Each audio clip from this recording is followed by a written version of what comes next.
He'll be the integral part of what we do tonight, explanation-wise and that. But I wanted to start out with a couple of little personal anecdotes.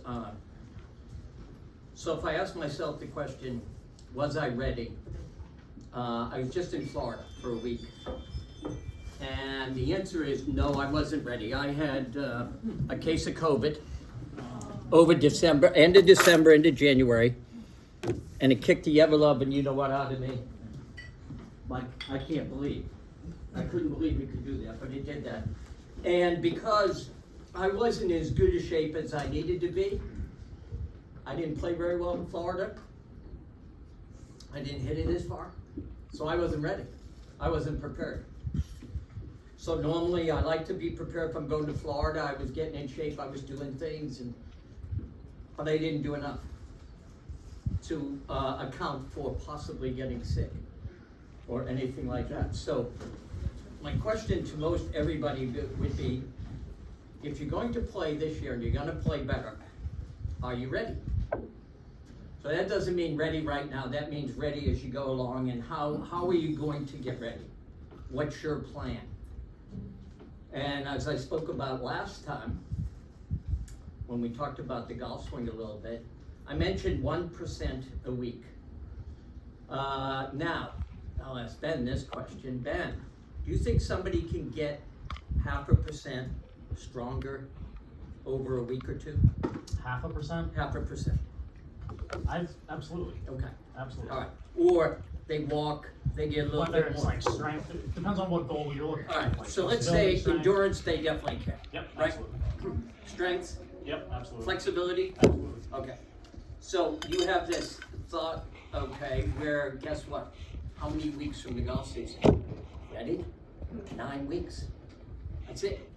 February is a very short month, right? So we always think about that, but Masters is early in April.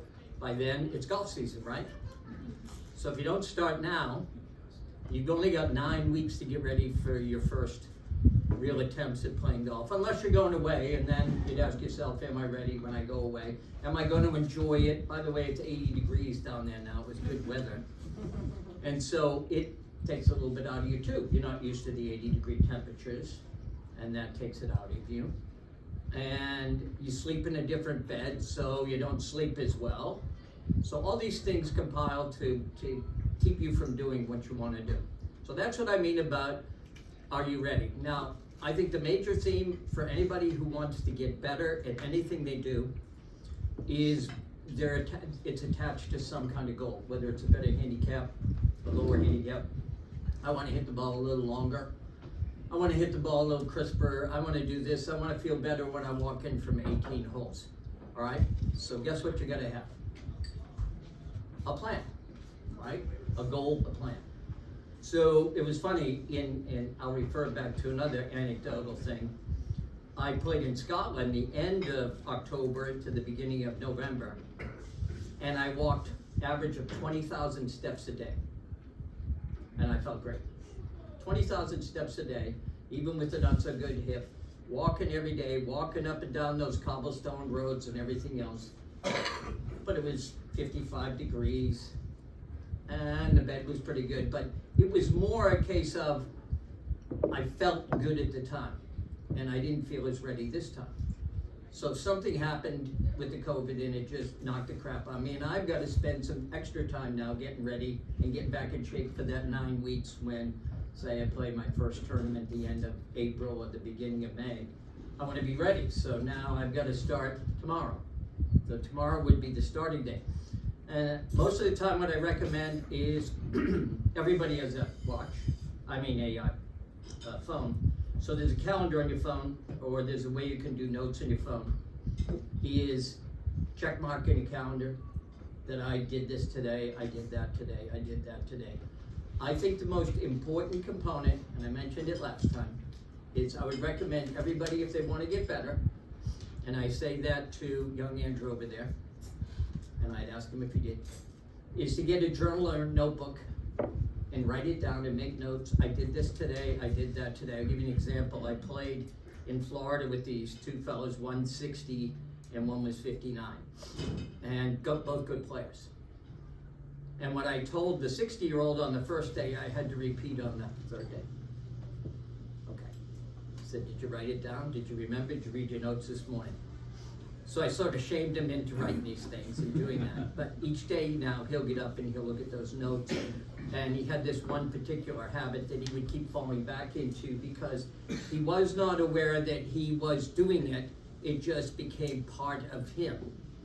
So the reason for journaling is to make you more aware of, hey, I have this insidious habit. What am I going to do about it? Okay, I'm going to read the journal. Oh, I remember what he told me to do. I'm going to do that today. I'm going to go to practice. I'm going to start with that. So then after a while, guess what's going to become the habit? That's going to become the habit. Now, it might take him 10 trips to the practice tee to do that. It might take him 20 trips to the practice tee. But if he or she, they do it, it will change your habit. Because it's persistence, it's awareness, and it's accountability. So awareness is a big thing. What do I feel? We'll get into Ben in a second here. What do I feel? Does that feel different? You want things to feel different. Do you want to feel the same this year? Did you play as good as you wanted to this year? Maybe you did. Maybe you won tournaments and you said, I'm all set. But most all of you want to play better. So what are you going to do? You got to become aware of, okay, I was doing this, and I'm going to change, and I'm going to get this in this habit, and I'm going to become more aware of it. How am I going to become more aware of it? I might film it when I'm with Ben, or with me, or with TJ, or with Brian down there. So you might film it, and you might put some little comments in there, so that you look at it and you become aware of it, and as a case in most people, that becomes the habit as you go along. And that's really what you're trying to do. You're trying to take one habit, beat it down as much as you can, because nobody ever loses their total habits. Nobody. What you do is you start another one, and the other one diminishes. Anybody ever do any NLP stuff? Neuro-linguistic programming? Well, they have a big thing in there. So what they teach people to do is, if the cloud of your thinking is about do such and such, they try and have you reduce that cloud every day, and then they try and have you create a new cloud of thought where you have a thought up there, and it gets bigger and bigger and bigger, and you're able to whisk the other one away. So you actually practice doing that. And believe it or not, a lot of tour players have gone through this NLP because it's training your brain to understand how to change. All right, so I said the 1% a week, 50% a year. Now you'd like to be 50% stronger at the end of the year, right? Well, you could if you do it basically twice a week, 3 times a week at the most. Sure. You don't have to do it. How many days do you recommend? You don't have to do it every day, but if you're willing to make a change, at least 3 days a week, you got to be doing something. You have to be moving, you have to be doing cardio, flexibility, strength training, whatever that thing is. But the more you do it, the faster it's going to get to that end goal. And well, the reason Ben's in there, or the other trainers are in there, Mike and Bobby, is because you can't see yourself do it.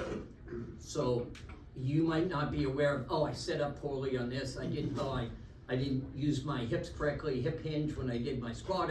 So they're there to coach you along and to make you more aware of it. Hey, come on.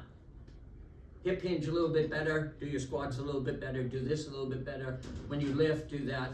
So that's another thing where when you do it, it's hard to do something alone. Very difficult. Most of the time we need other people to push us along, or we need a coach or somebody who kicks us in the fanny every so often and says, hey, you do your stuff. Because then you're accountable. That's the other thing, accountability. You have to be accountable to yourself or somebody. Now, very few people are totally accountable in one. Takes 2, 3, a community. So how many times do you do things in groups? You play in foursomes, don't you? You don't play alone. So you might even, when you're playing in a foursome, you might even say to your partner, just remind me on the 5th hole that I'm supposed to be doing this, because you're gonna forget it. How many times have you gone out there on the 7th hole, you go, oh shit, I forgot to, I gotta set up this way, or I've gotta do this. So then you make him part of your team, and he might do the same with you and say, hey, check my putting. When I set up, make sure that ball position is good, remind me. and that. So that's where it's very helpful to be in a club and to have a group of people where you're friendly with, you trust, and you go, hey, we all want to get better. We all want to compete, but we all want, so it's one of those things where the definition of competition is to come together to play. Compete means I need somebody else to compete against. In golf we have par, but it's much easier to compete against somebody else. But that's in a friendly way or a friendly style. You could do that in the gym. How you doing? How much did you walk today? Did you do that? How you lifted? How many sets you do? So when you do it, Ben, how long does the beginning of a program last before they move on to another part? It depends on each individual. So, biggest thing, if you're an individual coming in and say you're at like ground zero, you have a hip replacement, you have back pain, whatever, the more time you kind of spend developing those fundamentals, the more time you're gonna be in a better position at the end goal. So basically, like Tom, for example, has a bad hip. So Tom might need a replacement one day, but until then, he wants to play golf as long as he can until he gets that replacement. So what me and Tom do a lot of is strengthening his glutes, basically trying to work on getting more separation out of his hips compared to making his arms more of a swing. So if we can get Tom in a better position over time, that might delay that hip replacement, for example. Right, and that has helped. And when I do it, when I'm smart about it and do it, I do better. I have a friend of mine also, Peter Stone, physical rehab. When I get down to see him, it's like, what have you been doing? So every 2-3 months I go see him and he goes, so I stand and I teach. So when I stand and I teach, the right side of my body's out. So I go see Peter, he says, stand against the wall, look straight, and I look like that. But I don't believe it until he takes a picture and he shows me. And you've all been through that where your posture looks a certain way, and because you don't realize what you're doing during the day, day in, day out. And that's another thing about awareness. Peter tells me every day, he says, I should teach like this. Much better, right? And do I do it? Sometimes when I think about it, when I remind myself. But I write it down, and I do look. I'm probably a 3-day-a-week looker at my journal. I have my journal, 3-day a week. I don't do it every day, but I do try and write for 5 minutes a night, just to write it down, just to get ready. So 3 things: be committed, be accountable, become more aware, and be adaptable. So to change. So you hope to change. Change is very, very difficult. Right? Absolutely. You know, I mean, just by getting someone to feel a certain thing in their golf swing is way different than what they actually do, for example. Like, you may think that you're getting upper body separation, but then you look at like a video of your swing and everything's moving all over the place. So without someone actually like sitting down and showing, hey, like you're actually doing this, you might think you're doing this, but you're actually not. So having someone, like Tom's saying, address it and see what exactly you're doing, you don't really know. So where can you get better? Right. So you take somebody, so we'll take an example. Andrew, stand over there. He has what we call degrees of freedom. So degrees of freedom means that he can do stuff we can't do. And yeah, right? So you see the young kids, they're all over the place, right?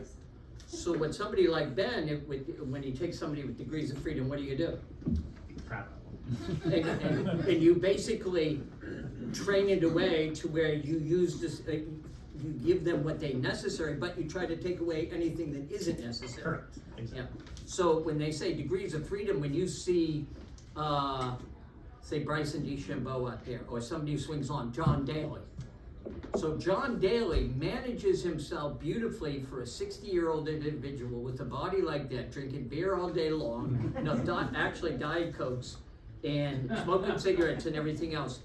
But his body, interestingly, has never let him down. He can still play to that level and still plays with that type of freedom like no one's business. Vijay Singh does the same time. But if you want to look something up, go on Instagram, go on there, look up Vijay Singh and see what he does for a workout. you'll be shocked. Very impressed. Very, very intense. Freddie Couples probably doesn't work out. But he's got his degrees of freedom still in there and he can do things. So, all right, so you've got people here, right, that you work with. Mm-hmm. Okay. So if we picked one out, I want to pick. we're not picking on anybody. Okay, fair. Okay. Want me to pick someone? What? Want me to pick someone? Yeah. Let's go with Phil. Yeah, perfect. Only because you're eating love pizza. you too, Ben. Only because you're eating No, pizza. get up here. Stop eating. I wanted some salad tonight, but I didn't No, want no, no. Get up here. Just to let you know, I was here at 6 a.m. this morning. Where were you? Sure. I have a witness. I have a witness. He was asleep. All right, so you want to hit the ball better, longer, have more freedom, right? All those things we talk about. So everything we talk about, but you're doing it as best you can. But you'll work with me a little bit, you work with Ben, and you're trying to figure it out. In your words, both have been somewhat beneficial. You understand things, and because you can now be more aware of it, you might be able to do it more often. Like they say, I'm getting better and better every day.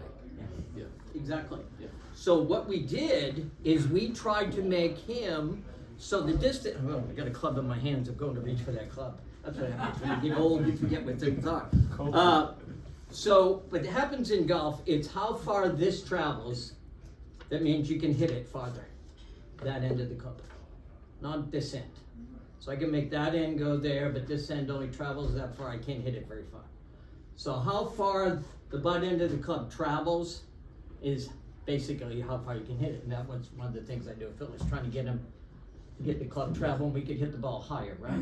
So when you hit the ball higher, when you hit the ball higher, you hit the ball what? Longer, right? Because you can carry the ball. So I went to Titleist out in California and they did the rigmarole, and the guy says, well, we gotta make your clubs weaker.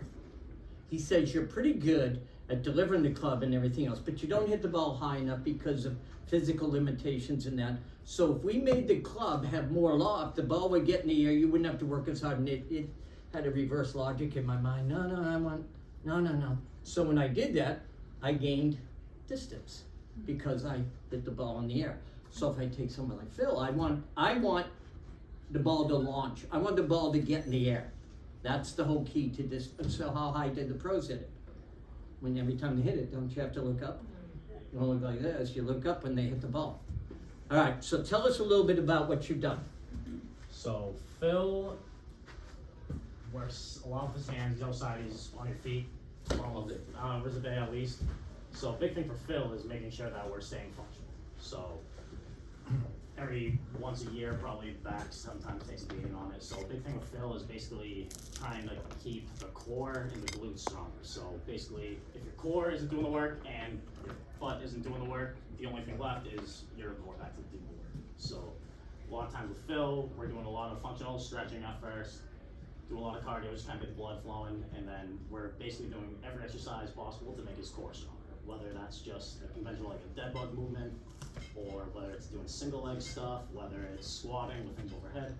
The more we can get the core involved in just whatever exercise it is, the stronger you get.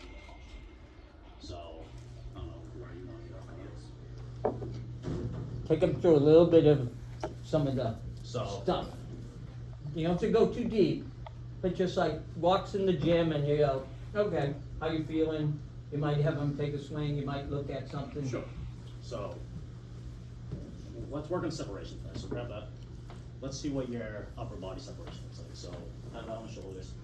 Basically, if I was gonna see kind of how Phil's upper body rotates, I would have him just kind of cue him up to the start and say, let's keep your lower body still, and I just want your torso. So Phil does a pretty good job of getting separation from his lower body and his upper body. A lot of people can't get into that position without something compensating, or the lateral movement, or the hips actually want to go with it. So Phil's been with me forever, so Phil kind of has a better understanding of this. Now, if we did the opposite, which is a tougher move, belt posture, keep upper body still, and then try to get your hips to rotate, a lot tougher move. A lot of guys will feel a ton of tension in their lower back, whether they have sciatic or just they're not strong enough to get into that position. Phil is very strong, so Phil can get into that position pretty well. So basically, just from doing that alone, like first tee, say you have 5 minutes to kill, just by doing simple upper body, lower body rotations, you're getting your body primed to play golf. So if you want to make a couple shots, No, not right yet. So basically what Ben's trying to do is get him so that when he takes that first swing, his body's not gonna overact or underdo. It's gonna be warmed up enough. So warming up, what do you suggest, like a warm-up routine before a person plays a round of golf? ideally not just getting out of the car and going to the first tee, which most people it could be Yeah. more lengthened. Like if you're playing here, we have a gym, which is great. A lot of places you can't do it, and you don't want to look like dumb on the first tee, you're getting on the ground and stuff. I get that. So a lot of times, just simple shoulder cars with a club. Well, you can't do that with a club. You do it with just your arms. We can work on getting into your hips a little bit, using the club as balance in the stork position, and basically just trying to open your hips up. And then for more advanced people, if you want to get a little crazier, I have almost all my guys do this one called the greatest stretch. Basically, I want you in a big, wide stride. You're going to try to get into your hip. You're going to flex your hamstring, and then we're going to work a little bit of rotation. So that's a good full body workout. Basically doing each side. So that's kind of basic stuff first. What about jogging in place, doing something like that? Getting the blood If you don't flowing. care what you look like on the Getting first tee, blood flowing. absolutely. But I mean, like I'll get on the ground. I'll bring bands on the first tee with me. I'll do it all. And golf is eventually getting to that point. But for the meantime, you want to think getting your core activated, getting your butt activated. Whether that's just doing some simple squats on the first tee too, fine with that. And Easy also- for him to do, huh? Exactly. See that? Simple leg swings are great as well, but basically you just want to kind of get the body flowing. You don't want to just get out of the car after sitting for X amount of time and then run to the first tee. Ideally, how much time should you dedicate to warming up? Before golf, You know, you can do 5 minutes, you can do 15 minutes, What do pros do? like 2 hours. Tiger ran 4 miles and lifted before he Yeah. played the Masters. Yeah, Tiger Ran like, 4 is miles right now for and then he the- lifted. who did that? Tiger. Tiger's a rare case, but yes. The more you do before, the better position you're going to be. If we do that, will we get paid? Yeah. Is that unusual to lift weights before playing? Cause like DeChambeau does the opposite, you know, like he does all his work, you know, he's weightlifting at night. I Sure, heard, and he plays during the day. Again, it can be individualized, but Brooks Koepka, for example, when he won his first major, he hit his max personal record on bench press, and then won the U.S. Open, I believe it was. So for him, sure. For you, who isn't, or I'm not sure, but if you're not working out a ton, I would recommend going and like trying to chest press a house.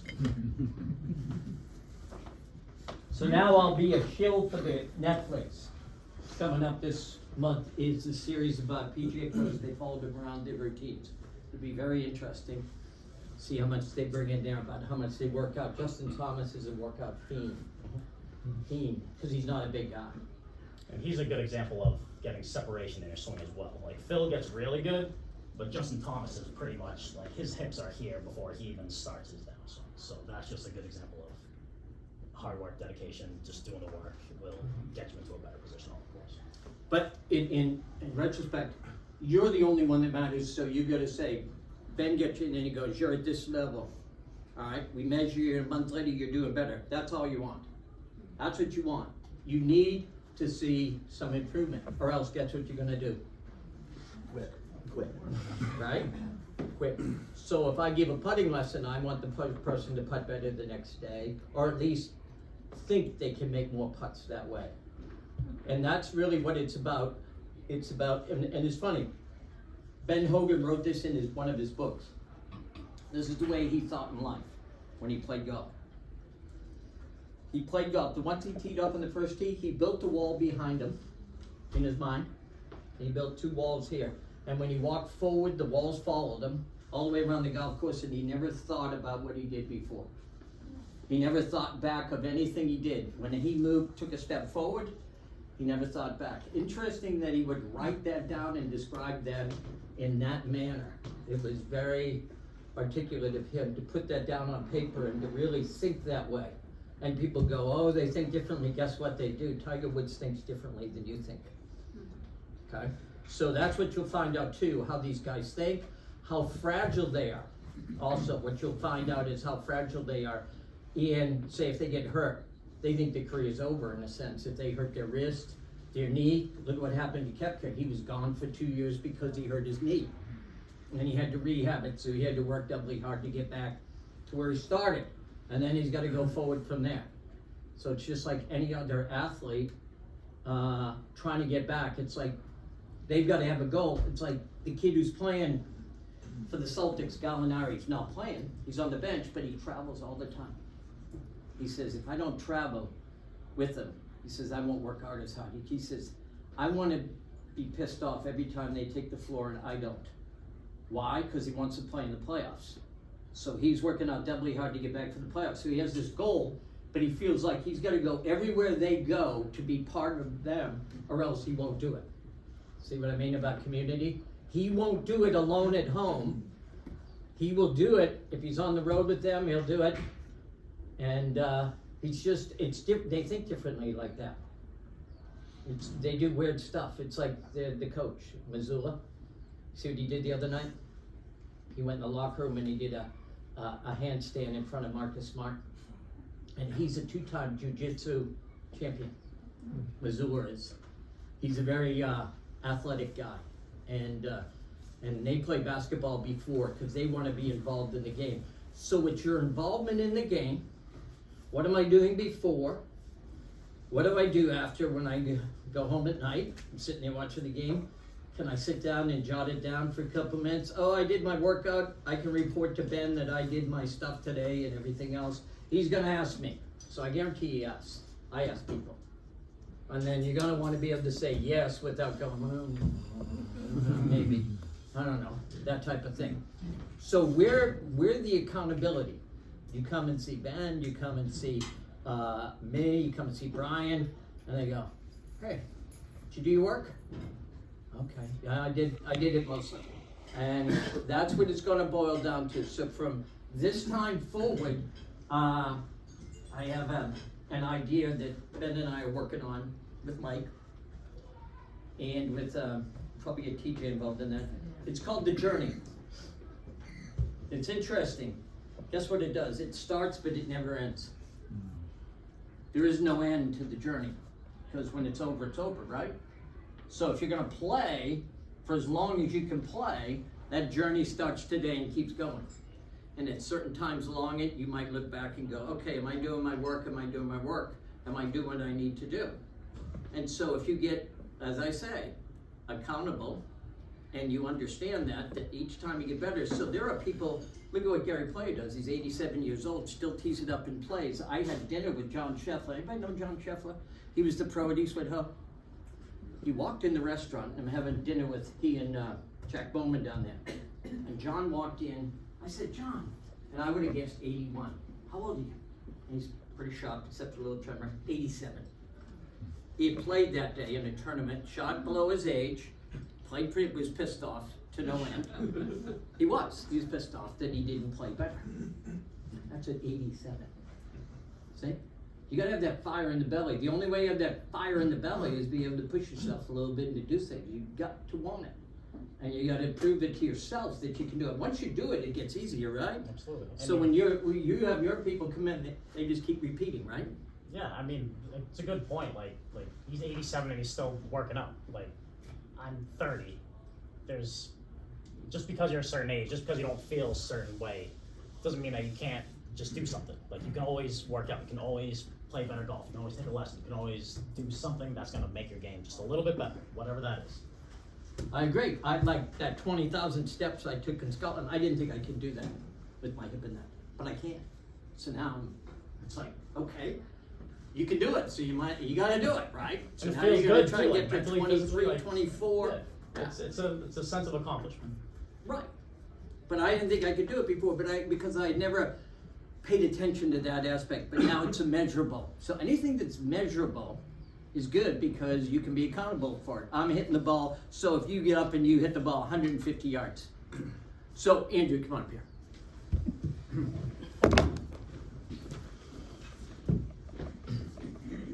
So go ahead and warm up and hit a couple of shots, and then we'll talk. So this is what I mean, yeah. This is what I mean about measurables. So we'll just watch him hit a couple of balls and then we'll go from there. We'll talk. Pressure. No pressure. You're gonna have it anyway, so shut up and do it. That's all. Now on the first tee in Rockland, Massachusetts. You gotta decide whether it's Andrew, what it is, you know, how they're gonna do that.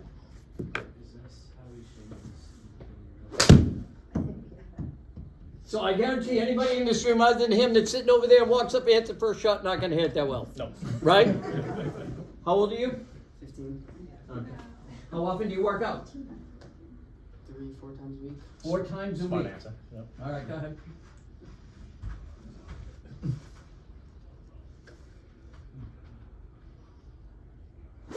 You like to work out? Yeah. Yeah. Do you work out with friends? No. No? On your own? Yeah. Oh, that's good. I like it. Do you journal? No. Start. And buy a nice one so that you have it and you'll buy another nice one. A pretty good one.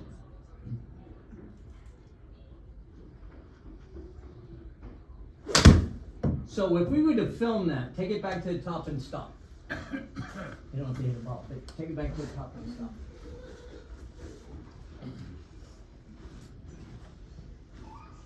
Look at how high his hands are.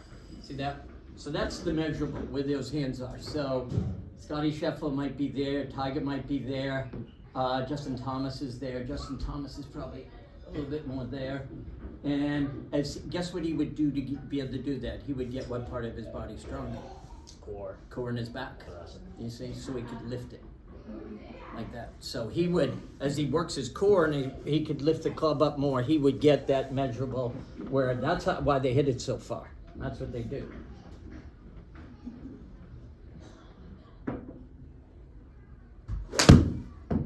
Now, if you watch him, he's hit 4 balls. Has he lost his balance once? No. That's another thing that goes when we get older. You should practice that. Even if you don't work out at all, you should practice balance every single night for a minute, 2 minutes. Stand on one foot, stand on the other, as long as you can. Just work on your balance. Really important, don't you think? I tell all my guys, start brushing your teeth on one leg. Ah, I like it. Easiest thing to just do to work on your balance. You know, it's weird, Hold but on. like, it's fun. All right, so Exactly. he started. The first couple of shots he hit was at 160. Now he's at 173, and he was about 185. Now it's 204 total. That's a yeah. Okay. So is it a little bit exaggerated in the screen? Yeah, but it's pretty good carry distance for a 7-iron. You'd like that. You'd like that. So that's a measurable. So he could do that. Now he knows what his measurables are. I guarantee he knows what it is, and he's pissed off when he doesn't do it as well as he'd like. I can attest to that. Yeah, of course. So, something that I noticed when I started working with Andrew, same thing, go to the top of your bathroom. Andrew has gotten a lot better with it, but when he first kind of came in, he would get to a point where he was doing a lot of anterior tilt, which is lower back. How old are you again? 15? 15, yeah. You do that movement for your entire golf career, you're gonna have back problems. So basically, we assessed and we got to a point where we're making sure that he's not putting himself at a disadvantage long term by getting to a reverse spine angle, or as soon as he comes up, he's just immediately going to like an S spine, as we call it. So Andrew's basically, his big goal is strengthening the core, which is gonna help him functionally, and it's gonna help him hit bombs like he's doing right now. So what'd you do with him? We brought him through an assessment and we gave him some exercises. Another really good exercise you can do kind of at home. Again, golf exercise sometimes look a little funny, but basically we work on pelvic tilts. So if you think of your pelvis as kind of like a bowl of soup, you never really want it to dip backwards. You never really want that anterior tilt, as we call it. So even just by getting your hips to tilt into posterior, you're gonna feel your stomach just fire immediately. So that's a main goal that we're working on, especially when we're in the tilted golf position right there. Basically, can you tilt your pelvis? Everybody know Mike? Since you Mike don't. Say hello. Hi, Mark. Okay, because I'm gonna ask him some questions soon. See, he can't escape either. Hmm? More than escaping. I know. Yeah, I know, you're just working. So you both have your likes and your likes. Mhm. And so what I'm gonna ask you in a second, once we get rid of him, just a couple more. And is likes and what you like to see with people. So in other words, I'll get it for you. Good. Go sit down. Get out of here. Don't embarrass us all. No, yeah, I'll take it. Okay, so what I'm gonna ask Ben and I'm to do is just, when you see something, what do you like? When you see it, you go, oh, I really like that. I really like the way somebody walks. Do you do gait analysis? A little bit, yeah. Yeah. Some of the things you like, when you see somebody for the first time and they can do something, I like the way the core, you like a flow or Like a just the second way or they, something. Did you go through TPI or no? A little bit, but nothing crazy. So the single leg glute bridge test that we do, it tests hopefully your glutes, but a lot of people feel it in their hamstrings Sure. and their quads. Sure. So I start with flex leg on one side, my other leg straight. From there, I'm gonna bring my hips up towards the ceiling. Hold this for 10 seconds. What we wanna know is what muscles are being activated right now. The glutes are a huge part of the golf swing, so I want people to feel it in their glutes. A lot of people feel it in their hamstrings because they're not used to activating those glutes. So, weakness in the glutes, we would describe lunges, front squats, back squats, muscles that really use your glutes. So anything that you're firing back and standing back up, we want to get those muscles activated. So that's something that I really like. Balance, the tee box is the only flat part on the course. Fairways are uneven, greens are uneven. So the single leg balance drill, where you bring your leg up and hold that. We want to look for like 15 seconds. If you can do that with your eyes closed, then you're PGA twirl, essentially. So that's a very humbling test for a lot of people. something you like to see, do with Blue people, bridge is just to see. probably the most important one, I agree. I also like to look at someone's overhead squat, just because it's a big move. I can't do it very well. Correct. So basically with this one, you can look face on from the side, but it tests pretty much every movement that you're gonna do just as a human and then the golf swing. So basically, can you maintain a squat, get as much depth as you can without doing that, without the knees wobbling? That's basically, or without falling over again back. So what happens if the arms come forward? If the What- arms come What over, does it signify a little the bit? biggest significant there is that most people can't have shoulder stability or mobility from Okay. that position. Okay. So basically, big thing from there, I would then address kind of seeing their backswing. So if you can't maintain that position, most likely you can't get into a good position in your backswing. You basically can't get to that 90-degree. Most of the guys on tour, what do they have their backswing? external Oh, rotation? they're at At least 90. Like I said, degrees of freedom, they want to stay within a certain range, but driver a little bit more, but, Sure. yeah. So they'll be anywhere from 110 down to about 80. Exactly. So that's a really big indicator right there. It also shows a lot of guys, when they get to a certain point, they like to go on their toes a little bit too much. Like I can name a lot of people in this room. If you end up going on your toes in your swing, you're not activating your glutes, and most likely, more than not, you're early extending into your swing, and that's when you usually hit it off the heel, and bad things happen from there. And that's what most everybody who plays golf, you very rarely see somebody do this too much. Most of the time they More really often than not, extend. that's the And biggest that's the thing. tipping of the bowl with soup, right? Yes, and Same. again, and it all starts to build a little puzzle, but then that starts to relate to as well. You can't get into that posterior tilt like we talked about before. More often than not, you're stuck in that anterior, and then that's bad news. So, describe in the way you think about it, the interaction pelvis core, pelvis and core. How you think about it in a golf swing, of how you think about how important the pelvis is. As Pelvis a- is pretty important. So Yeah. part of the TPI assessment is pelvic rotation. So I want to see your arms crossed and only your hips move. So that's gonna what we call separation. Yep. The other part of the test is torso rotation, Yeah. or only your upper body moves. So that's the second part of separation. All right, let's get somebody, anybody want to volunteer? Just to do that simple assessment, it's just changing, doing that. Anybody? Jack, get up here. Yeah, just about to say, Jack's up. Come on. You're sitting closer, just get up here. Now, just run him through just that one little assessment. Yep. So get in the golf posture, like golden 7-iron. Okay. From there, cross your arms. And then I want you to focus on just your upper body first. So you're gonna turn all the way to the right and all the way to the left without moving your hips. Pretty good. So there's like a very fraction moment where everything's kind of moving together. I want to see it super still. So I'm going to put my hands on the outside of your hips. I want to see if you can do it then. Good. That feel different?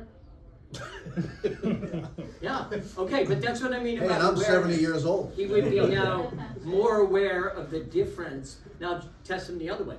Yep, so that was torso rotation we're looking at. Now I want to look at pelvis. So same as before, cross your arms. Then from there, just hips move. Upper body stays still. Good luck. Yep. I don't know about You that. chewing gum? No, I'm just kidding. No, I can feel my upper body moving. Yep. Exactly. It's Yep. better than- better That's than the that. awareness right there. Yeah. So then, How am I doing? Yep. so then, same thing. You create the stability for Jack, and then. he gets Look at that hip turn. See how much better his hip turn right away? Exactly. So that he would never notice that, like, oh, I think I'm getting decent separation. You actually put him through the drill, we find out the results. So then from there, what Mike and I do is develop programs to help you create that separation on your own. So that's a very simple test, but you can see the difference in the look once Jack was able to do that, where he could turn his hips and turn the other way. So if you sat in a chair and you swung the club at one of those, what do they call them? The swivel chairs that actually move, your hips would go the other way, you go that way. So when your arms went that way, your hips would go there and there. So there's a great deal of separation that you want, but very few people understand how to achieve that. How to achieve that. So that would help. Are you done with me? Yeah, just Just so you know, I will be signing up. Bang. So getting back to the journey, Mike wasn't here, but he'll be involved too. So in other words, when you embark on the journey, it would be, you make a very simple type of commitment where you might see me a few times a year, TJ or Spitzy, and that, but your gains at first would be with these guys.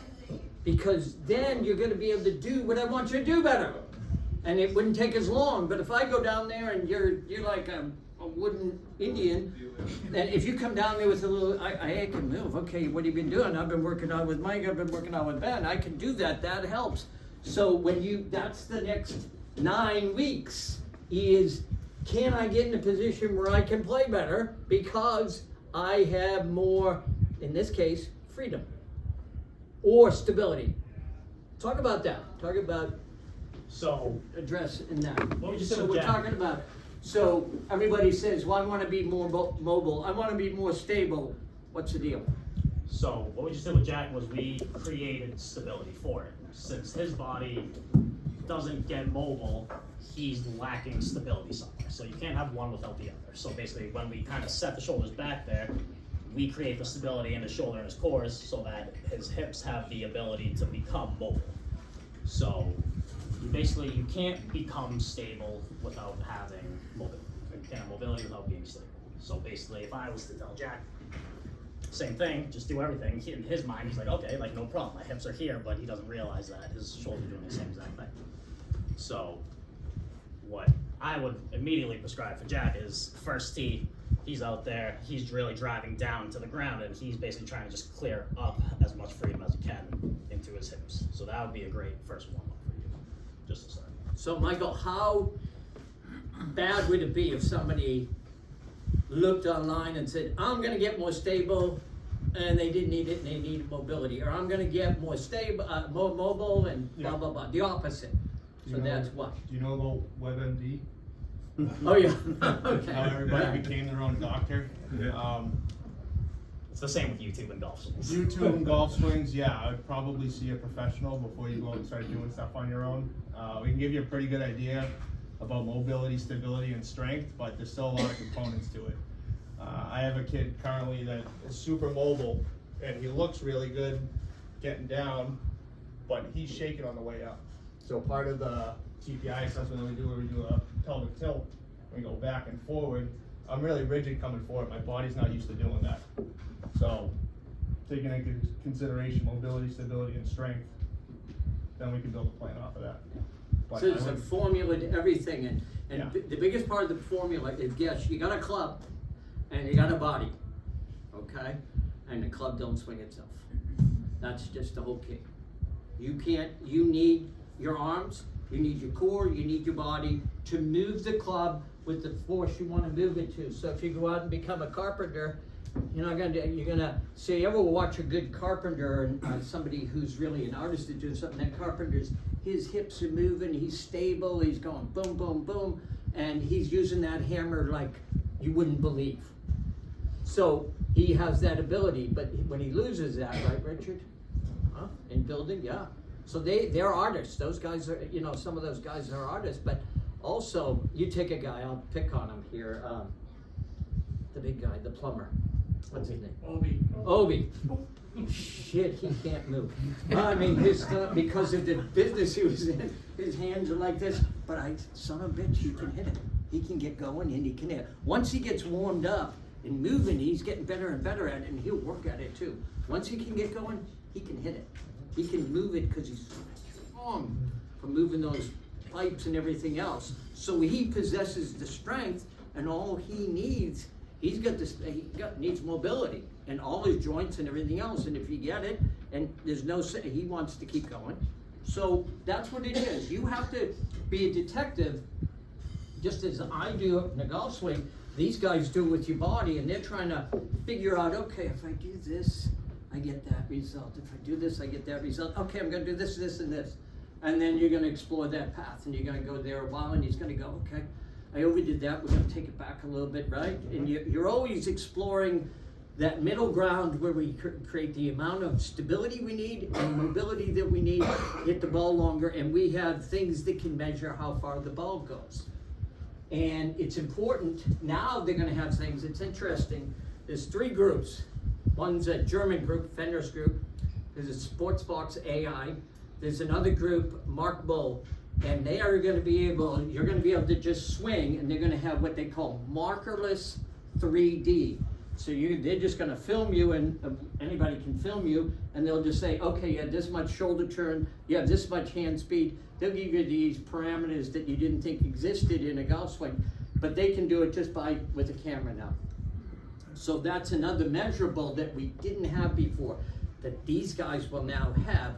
They can get on one of those sites and they can go, okay, take it back, all right, swing the club. So if they take you in here and you swing it back, they can go, okay, your shoulder turn was blah, blah, blah, blah, and your hip turn was blah, blah. All right, let's tighten you up. Or let's loosen you up, and let's do things like that. So that is gonna be a great boom to the fitness industry.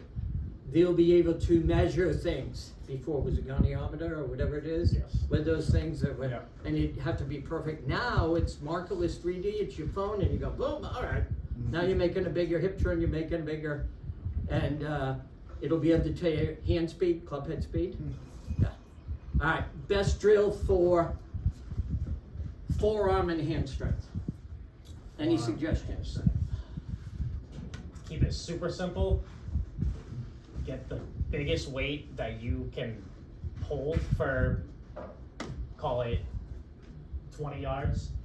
Good posture, shoulder blades back, and you're just working on keeping good posture and a good gait with your hips. Basically, I'll have someone like Phil, for example, like he can probably carry, we don't have the weights for Phil, but basically, like call it 75 pounds, he can probably walk around that entire gym 3 times. What's that, farmer's carry? Farmers carry, yes. So farmers carry down low, eventually graduate, and then eventually go into overhead movement from that. So a big thing with exercise too is you want to progress your exercise. You don't want to get stuck in your old habits. You don't want to just continuously doing the same thing every time, because first of all, you're not going to get any better. You're going to be stuck at that level, and you're not going to have as much fun doing it either. So you want to stay engaged, you want to stay progressive, and you want to continue to get better. That's the goal. What about, all right, go ahead, yours. Hamstrings. No, let's go. Let's Wanna go stay forearm, in the forearm and wrist. Anything you could think of that would be, other than that would be beneficial to gaining. A really old school drill that Yeah. there is like a 5-gallon bucket of rice. and just massaging your hands on the way down and gripping the rice over and over and over again. The only thing that's, well, most consistent part of the golf swing is the grip. Or Yep. inconsistent, but that's where the golf swing starts, is in the grip. Now, who's the pitcher? He did that every night. Hall of Famer. Every night. Older than that. He's not a Hall of Famer. Wasn't Bob Gibson. Hmm? Steve Carlton. Steve Carlton did it every single night. He had a bucket of rice that would sit beside him on the right, and he'd do it on the left. He'd do it equal on both hands, and he didn't break down too much. Didn't break down too much. All right, let's go. Just a couple more. Oh, any questions? Anybody before we get too tied in? Any questions about yourselves or what you should do? Anything? Yeah, go ahead. I noticed a lot, especially with him up here, everyone up there, and you're talking the balance. Yes. The head is, his head is stable, doesn't Yes. move. I have another sport that's an analogy to the same thing, skiing. Yep. You know, your body comes around like this, same thing with the swing. Your head stays still, but if you follow it, your body moves around. If you follow it like everybody does, pick it up, you're gonna fall that way. You're gonna come out of your balance, your equilibrium. So when your head's still, and you're doing it, he's doing it over here, you're all doing it. I don't know, I guarantee you nobody's watching the head. That's what I was watching with him. Yeah, oh yeah, I He came agree. right around it, but his head stayed here. But and I'll he was well guarantee you, balanced. before he worked with him, it moved a little bit. Yeah, but he was well and balanced, like you said, through the whole thing. And to me, Yeah. the head, Oh, absolutely. if you step on, and like you were saying, you're squatting down with your hands like this, you put your head down, where's your hands gonna go? Guess what? Yep. You gotta beat the floor real quick. So, Yeah. there's something that I've noticed through the whole scenario here. Yeah, I mean, that's a stability thing as well, you know, Yeah, like you if, you stance, you stabilize it, you Yeah. put a skewer right straight down, like you say, your spine. yeah. Spine Yeah, put this on doesn't go. his goes- spine, mine he's doesn't. rotating around that Yeah. right there. Right. He's not going anywhere. The axis of the earth, everything goes around that. Yeah. Same thing, your head's the axis. Keep the head down, like you say, you have your head down, feet down, go around. But you all been doing it. But as soon as you went down, you said, where's your hand go? Your head was down Exactly. to Yeah. the ground, so. That's a good point. Yeah. All right, absolutely. there's a fellow named Mark Bull in Europe. He's over in England. He's very big on this, and there are a couple other guys that are very big on this. So when you look this way, and you look, so just about anybody in this room gets up here, they're gonna have a curve right here, okay? He doesn't have a curve right there. And what's gonna happen when he tries to look down at that, his neck is gonna get like this, or his head's gonna be this way to his upper back, like that. Okay. So we didn't mention posture. You could go on for days about that, right? For days about posture. So Mark Bull, and this guy, he makes a pretty good living. His contention is it's what is this, C what? C-spine. No, Cervical. C6. Yeah. So right at C6, the bony jut right there, just at the top of your spine, he said that's what you keep in place. He said if you can move your neck around it, you're a superstar. You're a superstar if you can do this. If you can keep so if I put my hand right here, turn your right to the right and to the left, now look down and do it. Bend over like you're gonna hit a shot. Okay, good. Good, go ahead, yeah, there. So he has tremendous freedom up there. So go ahead and do that to me. Just hold my neck right there. I have a bad neck at that point. So I get right about there and right about there. So actually, I get stuck right here because I don't have the flexibility in my neck and my spine to do that, to continue going. So there'll be a stalling mechanism in there where the hands will go fast. So to me, it's one of the interesting things so go ahead, you sit up. Sure. Now I'll get into golf a little bit here, okay? So, good. So if I put my hand, you stay there. So if I put my arm underneath his arms right here, I can get right about up to his 7th or 8th rib, okay? Gotta take it back. Keep going. Turn, come down. Okay, good. Keep going. Go through. Go through. So he's gonna stay above that rib. So his club is gonna stay above that rib. So if you get here and you can't move, you're gonna go around it, or you're gonna go underneath it because you can't go this way. So in other words, let me have that. Here, stand there again. So if I took him, lift your arms just a hair. Okay, go. Take it back. Good. So his arms are up there. So he's above, right there. He's above that rib right there. Now when he comes down, he's gonna stay with his arms above that. He's not gonna go down, and he's gonna be able to go around and finish like I can't. These two guys can, Andrew can, and everything else. So what we do is when we get stuck here, we're either gonna go over or under. Big, big, big for everybody that they don't have freedom going this way, going above and around fast like that. So I can show you pictures of Tiger Woods 2001. It was perfect. There was nobody in the world that could swing as fast as Tiger Woods at that time, and it was the best he ever swung a golf club in his life. And guess what? He won 4 straight majors. But all golf is, and I hate it, all golf is trying to go this way. I hate that. So this is my pet peeve. You see this in all the magazines and everything else, this look, it stinks. Don't do it. Freedom is what you want. You want the club to be free, you want to be moving, you want to be going, not stuck.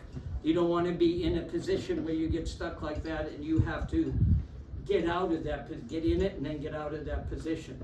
So most of golf instruction now, for the people that are out here, for me, not so much for these guys, is how can I stay unstuck? How can I create balance, freedom, and movement? And that's what these guys can teach you how to do better through, one, balance, creating that stability, mobility with your hips and that, and keep you in a position where you can keep going and it would be more natural for you to move that way. So what you do, and I do, is we try shit, don't we? I'll try this, I'll go online, I'll look at it, and I'm gonna do that, I'm gonna do that. You're not gonna change your golf swing at this age. What you're gonna change is the way you can move and use your golf swing, but you're not gonna change your golf swing. Hopefully you've got a pretty good golf swing, and what you're trying to do is be able to use it more efficiently and not change it, because it would take you years, it would take me years, it would take them years to change their golf swing. It's basically in there. So what you're trying to do is get your body in such a position so you can use it better, because you've had good days, haven't you? Everybody in here has had good days where they wish I could do that again. I wish I could repeat that again, right? Well, that was because your body was able to do it. Got it? Not because you changed your golf swing. You're just not gonna be able to do that. But you can change the way you move your body, right? Yes. Right. Because the other one's too tough to do, because guess what? You need cameras, you need years to change it. But they could change the way you move your hips in that if you pay attention and you're adaptable and you're aware, in a couple of days or a couple of weeks, to where you could do things better. Literally do it in a couple of weeks, where you could say, hey, shit, I feel better. I can move, I can do things. That's what you want, because once you do, you'll swing freer, you'll swing better. And if you don't swing better, at least you'll feel better. But that's right, exactly. He hits it on the head. You can still enjoy that walk around the golf course with your buddies, even if you don't play great that day. But that really isn't, and contradict me if it isn't true, but don't you want freedom? Don't you feel stuck? Doesn't everybody feel a little stuck? Leo, do you feel stuck? Sometimes. Yeah. Right? So everybody wants that ability to feel free, and you go, well, how do I get it? That's part of it. Big part Stop of it. YouTubing and just talk to one of us. Yeah. We can help. So once you start and you see this little bit of, guess what? Hope, H-O-P-E. Once you have hope, you can do things. But you have to have the hope. When you give up, you got no chance. So our job here is to be available to give you, some semblance of hope so that you can attain what you need to attain quicker. Now, we're at an hour. Any questions? Anybody got Any any questions? misconceptions about fitness, golf and fitness, anything like that? Yeah, just anything. Let's go.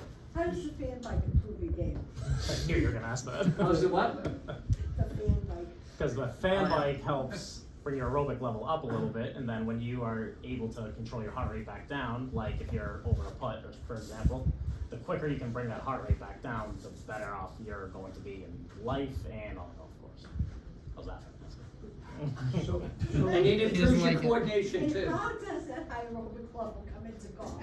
Your heart rate should be at You got 160. you got a couple bucks on the line. You're making a putt, staring over it, shaking a little bit. You breathe. You learn how to breathe properly. Bring your heart rate down. You go. So the journal, do you bring that out on the course with? You have it in your bag. notes? You have it in your bag. You get done, you go to it, how many Scorecard. greens I hit? And do you Yeah. say like, okay, my backswing, I need to slow down, is that part of the journal? Yeah, or- my backswing felt better because I felt this way, and if that repeats throughout a couple of weeks and you're playing well, pay attention. I think To the it. topic too is like what should I write down? Like, Yeah, that's right. yeah, Part absolutely. of it is this, part of it is this. I hit a great shot on 5 because the ball flew higher. I've been working out with, okay, I gotta keep doing that, and the ball flew higher, and then I gotta figure that out. Cause that's what I want. So once you hit a shot you want, you go, how did I do that? Right? And then once you can backtrack a little bit and figure that out, then you can sort of put some words to it and everything else. So you have to be a little bit crazy in the way you think about things, to be more aware of, it felt like I did this, or it felt Yeah. like I did that, and then discuss it with either Ben, myself, and say, hey, it felt good when I did this. Does that make sense? Because once it makes sense and you do it again and you do it 3 or 4 times, you go, okay. That's the thing. You watch pro golf. Does anyone have the same exact swing? No, of course not. So why should you have the same thoughts that John Rahm has? You know what I mean? So you go up there, you're hitting putts all day, just putting, crushed it. You're duck hooking left. All right, write down duck hook left in big capital letters with an exclamation point. Why am I doing that? How can I stop doing that? And then that's when you start to have a conversation with us a little bit, and then we bring So it. my son and I would always talk about what was your best shot of the day, what was Yeah. your worst shot of the day, Right. and think about why that happened. What did you feel? Was Right. it smooth And then you backswing? take a note right then and Yeah. there, or? Still Yeah, you make a At the note end of the that day. I'm gonna explore Yeah. this. Yeah, Golf Magazine, I think it was last month or 2 months ago, I can't remember who it was Homer or somebody. When you read it, he's got his book, and he's got letters, numbers. It's the journal Yeah, in the thing, and I'm looking at it, and they explain to you what it is. 5, S39. yeah, exactly. H. So it's a swing. Yeah, 5 it's their iron swing, shorthand. everything hook. It's their And he shorthand, breaks it yeah. down. Yeah. And I was just reading it the other day, I'm looking at it, goes, you look at it, goes, what the hell is this? That's what they do all day long, and you look at it, it looks like a, Sheldon on Big Bang Theory doing a string theory. But that's what they do, and you're saying the same thing. Yeah. You just use shorthand, use the same thing and do it. But- That's right, that's right. And they all have their own way of doing it. So in other words, there was a very famous test. They wanted to study mobility and variability. Can you be variable? So they had a guy with a hammer, famous blacksmith or whatever he was, do something 1,000 times, right? And I think his hit it on the number 90-something% of the time. Were any of the 2 swings the same? None. Of 1,000, not one of them repeated in the exact same manner. That's crazy. He just knew what he had to do, and he figured it out because he had freedom, variability, he understood his task, and he just went about it and did it, and he wasn't overthinking or trying to control. He had that freedom to let it go, and he knew what his end game was. And so that's another thing that you have to deal with is, what is my real end game? It's what I talked about the last session. It was, I want to hit the ball in the center of the face. I don't care how you do it. Well, that's what a variable word, variables in your body and your swing and everything. Yeah, exactly. It's a big- So, big time deal. yeah. And that's what they do with these machines now is they look at it and they go, and they figure it out, right? They figure it out. All right, any more questions? Yeah. How did the great players of yesterday, whether it was Nicholas or Palmer or a player or whoever, they never had the benefit of all of this stuff, all the technology and all the physical training, how did they become as great as they became? I knew Claude Harmon very well. So Claude had this great story. He said, here's what happened. He said the lack of air conditioning made players better. So what would happen is they all go back to the hotel. By the way, they all traveled, same thing, traveled in cars. They didn't travel on planes, so they drove and they often traveled together, right? So they had what they call, he said, they have an exchange of ideas. So they'd all have dinner together. And guess where they'd go next? They'd go out in the lobby, all these overstuffed chairs and everything else, and they'd sit around and drink and they go, hey, what'd you do on 13? How'd you play 13? Well, I tried to hook it in there. The green didn't hold. The green comes in. So then the guy goes, the next day, I got to look at that green like that. Or he'd say, yeah, I feel good coming at the ball this way, and I practice this way. So they shared ideas all night long. They didn't have TV. They had themselves, and anecdotally, they just tell stories about what happened on the golf course that day.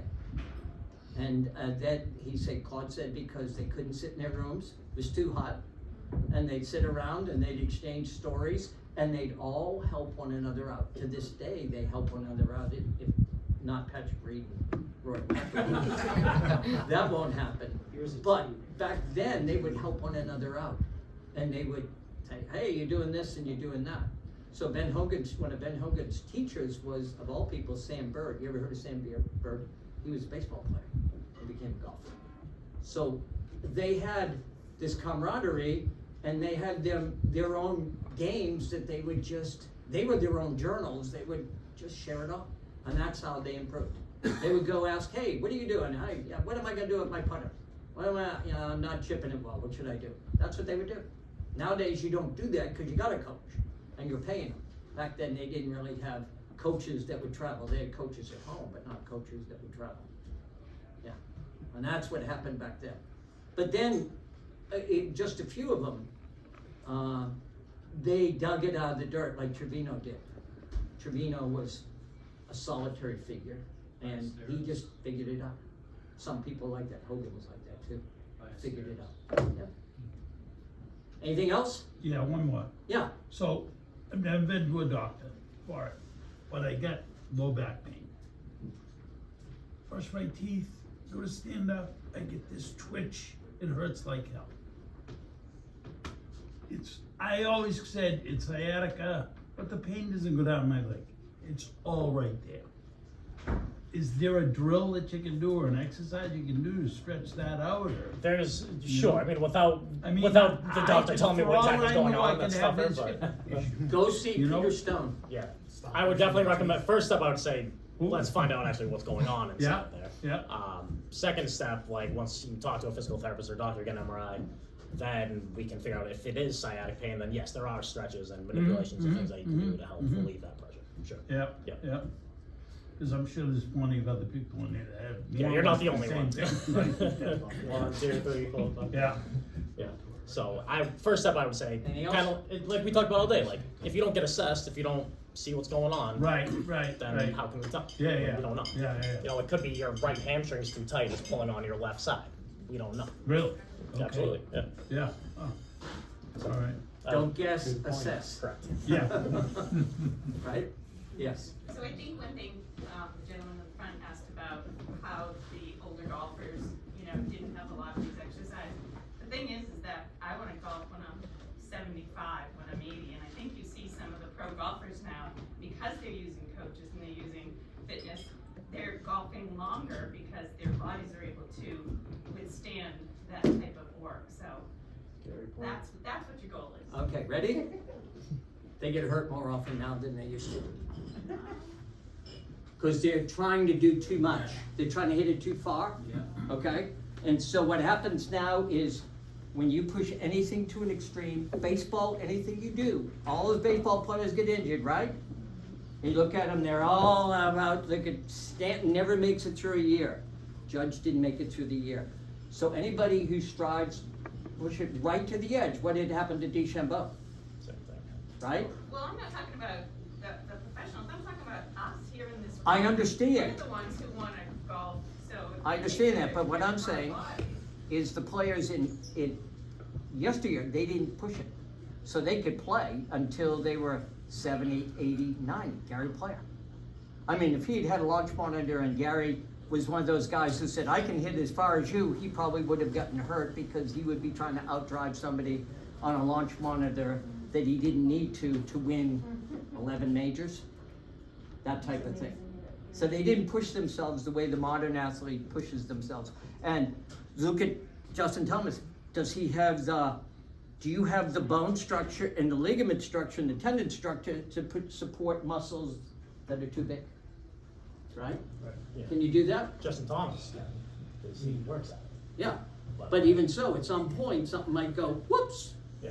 You know, rotator cuff could go, whoop, because he's gone to the end range, right? Yeah, so that's the fine battle between our field Yeah. is pushing yourself, but not overdoing it to the point where you're getting injured and you're feeling fatigued and all that stuff. You missed the part about mobility, stability, and just balancing things up. Balance. Yeah, that's what we're professing in this room tonight. Mobility, stability, balance. Get what you can out of it. 1% better a week for a year. 1% better. Just like I said about your handicap. If you're an 8 and you want to be a 4, get 1% better a week. You're 50% better at the end of the year. You're a 4 handicapper. If you attack it the right way. The same thing works here. If you attack your body, so say you can hit it good at times and you attack your body and all of a sudden your handicap goes down, that was my body. You can look at it both ways. It might not be your swing. Swing will work if your body, so somebody who neglects it isn't going to get that, be able to make that judgment. And there's a judgment there. So I advocate that you start doing something, even just if you were to, who's the guy who walks every day? Walks down, he's a member of the gym. Steve walks every day. All you see him doing is walking. So I guarantee you, he's mobile enough. He's like walking. Just keep walking. Just walk. Okay, worst case, absolutely walk. Absolutely. Keeps your hips going, keeps things going, and move, and just get moving, and start doing something. But make it be structured. Be accountable to yourselves, and really and be aware when something tweaks. Stop doing it. Stop. Ask them the question. What happened? Why does it tweak a little bit? Like you were asking about your back. You gotta figure that out, or you'll never trust it. You'll never swing the way you want to swing. You just won't do it because your brain's gonna go It's not going to do it.